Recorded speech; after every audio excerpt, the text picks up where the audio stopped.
ರಾಜ್ಯ ರಾಜಕಾರಣದಲ್ಲಿ ಒಂದು ಸರ್ಕಾರವನ್ನು ಕಟ್ಟುವಂತಹ ಅಥವಾ ಅದೇ ಸರ್ಕಾರವನ್ನು ಕೆಡುವಂತಹ ಶಕ್ತಿ ಇರುವಂತಹ ಜಿಲ್ಲೆ ಯಾವುದಪ್ಪ ಅಂದರೆ ಅದು ಬೆಳಗಾವಿ ಜಿಲ್ಲೆ. ಕಾಂಗ್ರೆಸ್ ಪಾಲಿಗಂತೂ ಬೆಳಗಾವಿ ಜಿಲ್ಲೆ ಏನಂದರೆ ಒಂಥರ ಕಿಂಗ್ ಮೇಕರ್.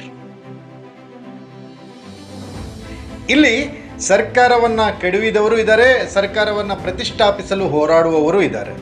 ಇಂತಹ ಬೆಳಗಾವಿಯಲ್ಲಿ ಲಕ್ಷ್ಮೀ ಹೆಬ್ಬಾಳ್ಕರ್ ಸಚಿವರಾಗಿದ್ದಾರೆ, ಮತ್ತೊಂದು ಕಡೆ ಸತೀಶ್ ಜಾರಕಿಹೊಳಿ ಮತ್ತೊಬ್ಬ ಸಚಿವರಾಗಿದ್ದಾರೆ.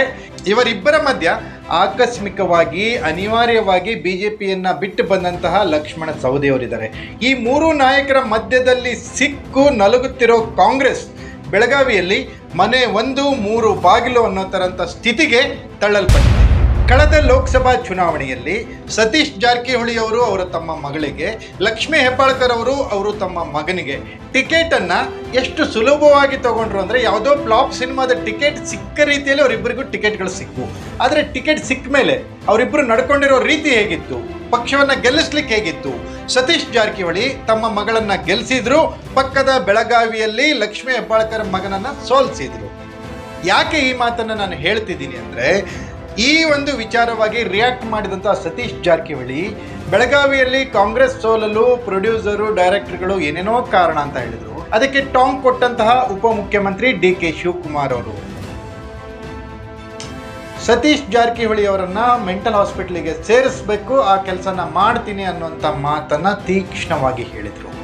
ಇಂತಹ ಒಂದು ಮಾತನ್ನು ಸರ್ಕಾರದ ಮುಖ್ಯಸ್ಥರಾದಂಥ ಉಪಮುಖ್ಯಮಂತ್ರಿಗಳು ಅವರ ಸಂಪುಟದ ಸಚಿವರಿಗೆ ಹೇಳ್ತಾರೆ ಅಂದರೆ, ಆ ಸಚಿವರ ಬಗ್ಗೆ ಉಪಮುಖ್ಯಮಂತ್ರಿಗಳ ಬಳಿ ಯಾವ ರೀತಿಯಾದಂತಹ ಸಾಕ್ಷ್ಯಗಳಿದಾವೆ ಚುನಾವಣೆಯ ಸಂಬಂಧವಾಗಿ ಅನ್ನುವಂಥದ್ದನ್ನು ತೋರಿಸುತ್ತೆ. ಇಂತಹ ಒಂದು ಮಾತು ಕೇಳಿನೂ ಕೂಡ ಸತೀಶ್ ಜಾರಕಿಹೊಳಿ ಸೈಲೆಂಟ್ ಆದರು. ಯಾಕೆ? ಇಲ್ಲಿ ಲಕ್ಷ್ಮೀ ಹೆಬ್ಬಾಳ್ಕರ್ ಹಠಕ್ಕೆ ಬಿದ್ದು ತನ್ನ ಮಗನಿಗೆ ಟಿಕೆಟನ್ನು ತೆಗೆದುಕೊಳ್ಳುವ ಬದಲು ಯಾವುದಾದ್ರೂ ಕಾಂಗ್ರೆಸ್ ಕಾರ್ಯಕರ್ತನಿಗೆ ಟಿಕೆಟನ್ನು ತಗೊಂಡಿದ್ರೆ ಜಗದೀಶ್ ಶೆಟ್ಟರ್ ವಿರುದ್ಧ ಸುಲಭವಾಗಿ ಗೆಲ್ಲಬಹುದಿತ್ತು ಅನ್ನುವ ಮಾತುಗಳು ಕಾಂಗ್ರೆಸ್ ಕಾರ್ಯಕರ್ತರಲ್ಲಿ ಕೇಳಿ ಬರ್ತಾ ಇದ್ದಾವೆ. ಪ್ರಮುಖವಾಗಿ ಕಳೆದ ಬಾರಿಯ ಸಮ್ಮಿಶ್ರ ಸರ್ಕಾರ ಪತನ ಆಗಲಿಕ್ಕೆ ಈ ಬೆಳಗಾವಿ ಎಷ್ಟು ಪ್ರಮುಖವಾಗಿ ಕಾರಣ ಆಗಿತ್ತು. ಅಲ್ಲಿಯೇ DCC ಬ್ಯಾಂಕ್ ಚುನಾವಣೆಯಲ್ಲಿ ಆದಂತಹ ಸ್ವಲ್ಪ ಮಟ್ಟಿನ ಹಿನ್ನಡೆ ರಮೇಶ್ ಜಾರಕಿಹೊಳಿ ಅವರನ್ನ ಯಾವ ಮಟ್ಟಿಗೆ ಕೆರಳಿಸಿತ್ತೋ, ರಮೇಶ್ ಜಾರಕಿಹೊಳಿ ಕೆರಳಿದ ಮೇಲೆ ಲಕ್ಷ್ಮೀ ಹೆಬ್ಬಾಳ್ಕರ್ ಮೇಲಿನ ಸಿಟ್ಟನ್ನು ಹೇಗೆ ಸರ್ಕಾರದ ಮೇಲೆ ತೋರಿಸಿ ಕಾಂಗ್ರೆಸ್ JDS ಸರ್ಕಾರವನ್ನು ಪತನಗೊಳಿಸಿ ಹೇಗೆ BJP ನೇತೃತ್ವದ ಸರ್ಕಾರವನ್ನು ಪ್ರತಿಷ್ಠಾಪಿಸಲು ಹೋರಾಡಿದರೋ ಅಂತ ಮತ್ತೊಂದು ಸ್ಥಿತಿ ಈಗ ಬೆಳಗಾವಿ ಜಿಲ್ಲೆಗೆ ಬಂದಿದೆ. ಈಗ ಜಾರಕಿಹೊಳಿಯವರು ಇಲ್ಲಿ ರೆಬಲ್ ಆಗ್ತಾರ? ಸಿದ್ದರಾಮಯ್ಯನವರು ಸಪೋರ್ಟ್ ಮಾಡುವಂತಹ, ಸಿದ್ದರಾಮಯ್ಯನವರ ಪರಮ ಭಕ್ತರಾದಂತಹ ಸತೀಶ್ ಜಾರಕಿಹೊಳಿ ಒಂದು ಕಡೆ, ಮತ್ತೊಂದು ಕಡೆ DCM D.K. ಶಿವಕುಮಾರ್ ಅವರ ಪರಮಾಪ್ತ ಸಚಿವೆಯಾದಂತಹ ಲಕ್ಷ್ಮೀ ಹೆಬ್ಬಾಳ್ಕರ್ ಮತ್ತೊಂದು ಕಡೆ. ಇವರಿಬ್ಬರ ಮಧ್ಯದಲ್ಲಿ ಕಾಂಗ್ರೆಸ್ ಕಾರ್ಯಕರ್ತರ ಗೋಳು ಯಾವ ರೀತಿ ಇದೆಯಪ್ಪ ಬೆಳಗಾವಿಯಲ್ಲಿ ಅಂದರೆ, ತಂದೆ ತಾಯಿಯರ ಜಗಳದಲ್ಲಿ ಕೂಸು ಬಡವಾಯಿತು ಅನ್ನುವಂಥ ಸ್ಥಿತಿಗೆ ಜಿಲ್ಲೆಯ ಕಾಂಗ್ರೆಸ್ ತಲುಪಿದೆ. ಜಿಲ್ಲೆಯ ನಾಯಕರಲ್ಲಿ ಹೊಂದಾಣಿಕೆ ಇಲ್ಲ. ಎರಡೆರಡು ಪವರ್ ಸೆಂಟರ್ಗಳು ಬೇರೆ. ಲಕ್ಷ್ಮೀ ಹೆಬ್ಬಾಳ್ಕರ್ ಹೇಳಿರೋದಕ್ಕೆ ಸತೀಶ್ ಜಾರಕಿಹೊಳಿ ವಿರೋಧ ಮಾಡ್ತಾರೆ, ಸತೀಶ್ ಜಾರಕಿಹೊಳಿ ಹೇಳಿರೋದಕ್ಕೆ ಲಕ್ಷ್ಮೀ ಹೆಬ್ಬಾಳ್ಕರ್ ವಿರೋಧ ಮಾಡ್ತಾರೆ. ಹಿಂಗಾದ್ರೆ ಜಿಲ್ಲೆಯಲ್ಲಿ ಕಾಂಗ್ರೆಸ್ ಉಳಿಯುತ್ತಾ? ಈ ಎಲ್ಲದರ ಮಧ್ಯೆ ಅನಿವಾರ್ಯ ಪರಿಸ್ಥಿತಿಯಲ್ಲಿ ಕಾಂಗ್ರೆಸ್ಸಿಗೆ ಬಂದಂತಹ ಲಕ್ಷ್ಮಣ ಸವದಿ ಕೂಡ ಈಗ ಕಾಂಗ್ರೆಸ್ನಿಂದ ಭ್ರಮ ನಿರಸನಗೊಂಡಿದ್ದಾರೆ. ಅವರು ಅವಕಾಶ ಸಿಕ್ಕರೆ ಕಾಂಗ್ರೆಸ್ಸಿಂದ BJPಗೆ ಹೋಗ್ತಾರೆ ಅನ್ನುವಂಥ ಮಾತುಗಳು ಪ್ರಬಲವಾಗಿ ಕೇಳಿ ಬರ್ತಾ ಇವೆ. ಒಂದು ಕಡೆ ಸತೀಶ್ ಜಾರಕಿಹೊಳಿ ಅವರ ಹಿಂಸೆ, ಮತ್ತೊಂದು ಕಡೆ ಲಕ್ಷ್ಮೀ ಹೆಬ್ಬಾಳ್ಕರ್ ಅವರ ಪ್ರೆಸರ್.